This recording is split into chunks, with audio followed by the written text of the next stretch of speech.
Springfield College men's soccer team won the ECAC Division III New England Championship 3-0 over LaSalle. Katie Benoit has more in the game. This past Saturday, men's soccer won 2-0 against Norwich in the ECAC Division III playoffs. This led them to play on Sunday, where they beat LaSalle 3-0 to win the ECAC championship. Saturday, the Pride played well and had goals early in both first and second half. Springfield also had 19 shots on goal.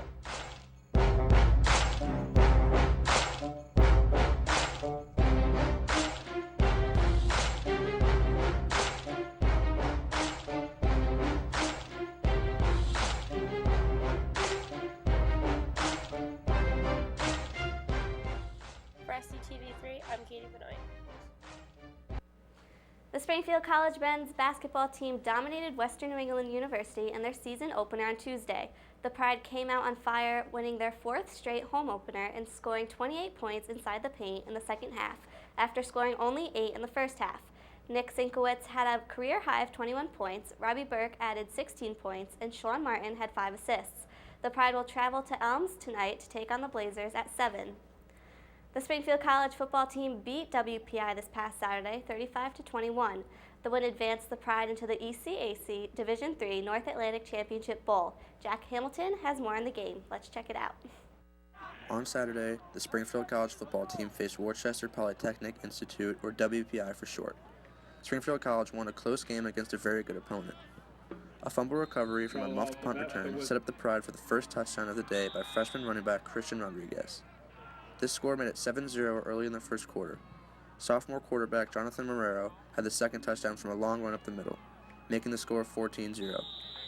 John Antonopoulos, the quarterback of the WPI Engineers, responded with a 6-yard pass to junior running back Brian Marsh. This slimmed down the Pride's lead only to 7 early in the second quarter. After the score by the Engineers, Joe Festo immediately responded with a 95-yard kick return for a touchdown.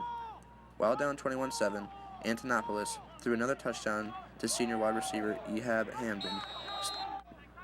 Late in the third quarter, Louis Fenaroli took a handoff from Marrero for 14 yards in the end zone, making the score 28-14. After a couple drives, Antonopoulos ran the ball in himself, making it 28-21. While heading into the final minutes of the game, to seal the deal, the Pride called reverse that created a 79-yard run by James Poggio for a touchdown, making the final score 35-21. This win advanced the Pride into the Eastern College Athletic Conference Division III North Atlantic Championship Bowl against Norwich University on Saturday at noon here at home. The Pride have won every ECAC Bowl they've played in and hope to keep that streak alive. For SCTV3, I'm Jack Hamilton.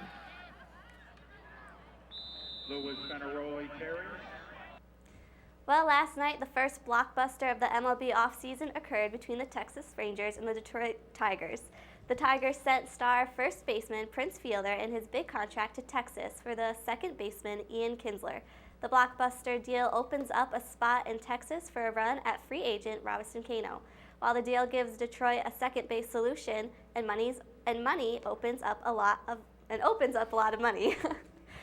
The NHL is making many face-changing moves that have had a big impact on the rules, and now they're targeting a big part of the game, fighting. Billy Peterson goes deeper into the future of this role in the NHL.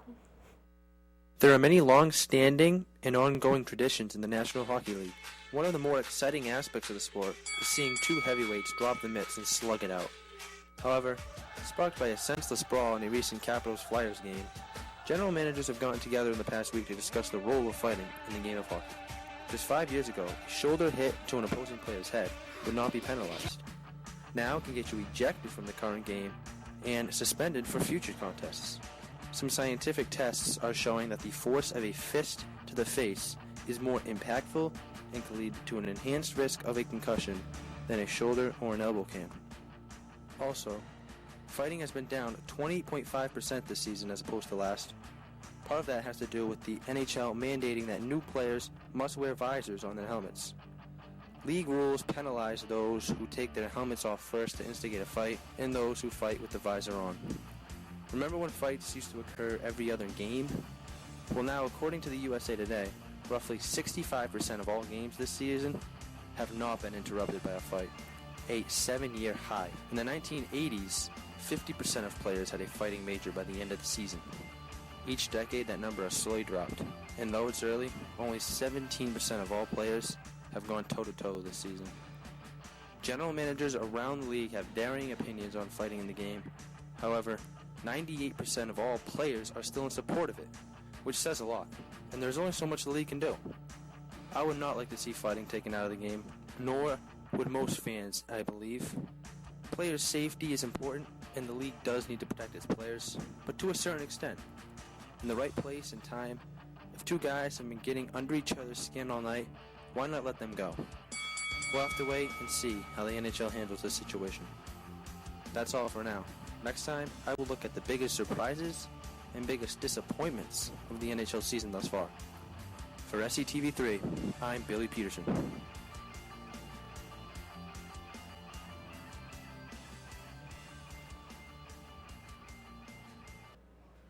In other news, Miami Dolphins player Richie Incognito's non-football injury grievance hearing against the Miami Dolphins was canceled. The hearing that was supposed to be set tonight is now postponed until Ted Wells finished his independent investigation regarding the bullying scandal. This is according to ESPN. The hearing is supposed to take place after December 2nd, which is when the Dolphins must decide to release or reinstate Incognito. He was suspended indefinitely on November 3rd for conduct detrimental to the team for his role in the alleged harassment of Jonathan Martin, who left the team on October 28th. Stay tuned for more information on this ongoing investigation. It's getting to the end of the college football season, which means bowl season is upon us, and so is award season. Awards are given out to the best offensive linemen, the best running backs, and even the best kickers. The most famous award, though, is the Heisman Trophy. Nick Lovett looks at who the top 3 candidates for the Heisman Trophy are, and he reveals his picks for the awards.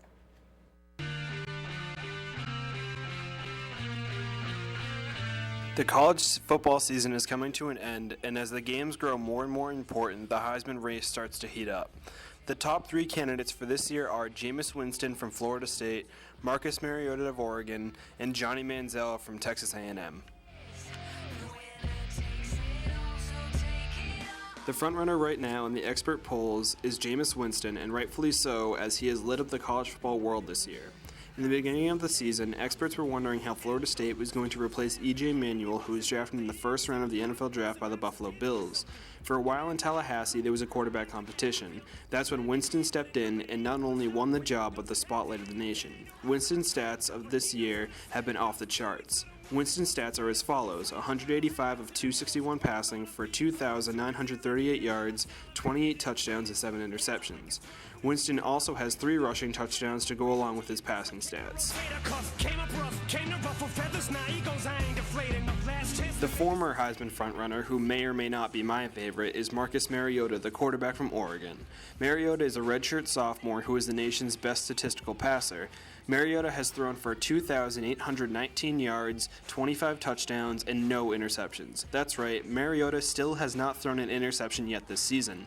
Mariota fell from the top of the rankings after Oregon lost to Stanford 2 weeks ago, but still has the numbers to compete for the coveted award.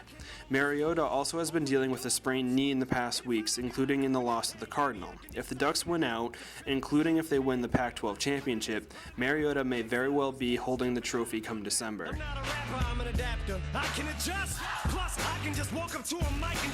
The last player in the top 3, at least on my board, is Johnny Manziel. Johnny Football took the world by storm last season and became the first freshman, redshirt or not, to win the Heisman. He then shocked the entertainment world during the offseason by hanging out with famous celebrities such as Drake. He was also seen partying all over the place, including the University of Texas, and he even was a part of an NCAA investigation for selling his signature to memorabilia dealers. Manziel was suspended for the first half of A&M's game against Rice, a pretty severe punishment, right? But came back after with a vengeance. Manziel's stat line is 3,313 yards, 31 touchdowns, and 11 interceptions. He also has 611 rushing yards and 8 touchdowns. While Manziel's stats are very, very good, the Aggies have 2 losses on the season, which is basically a death sentence to a Heisman hopeful. Out of those 3 players, my favorite is Mariota. His stat line is incredible, and he has the character of a Heisman Trophy winner. I think Winston will end up winning, unless A, he gets charged or convicted on his sexual assault allegation, or B, Florida State loses a game. If either of those 2 things happens, I think Mariota wins the award. Be sure to watch the rest of the season unfold, as it is set to be another exciting finish. For SCTV3, I'm Nick Love. Well, that is all I have for you for sports this week. I'm Candace Tibbetts. I hope you all have a wonderful weekend. Well, that's going to do it for us. Don't forget, on Saturday at noontime, kickoff between Norwich and Springfield. You can catch that on SCTV3, and as Bree mentioned, you can also catch that online on the athletic tab of springfieldcollege.edu.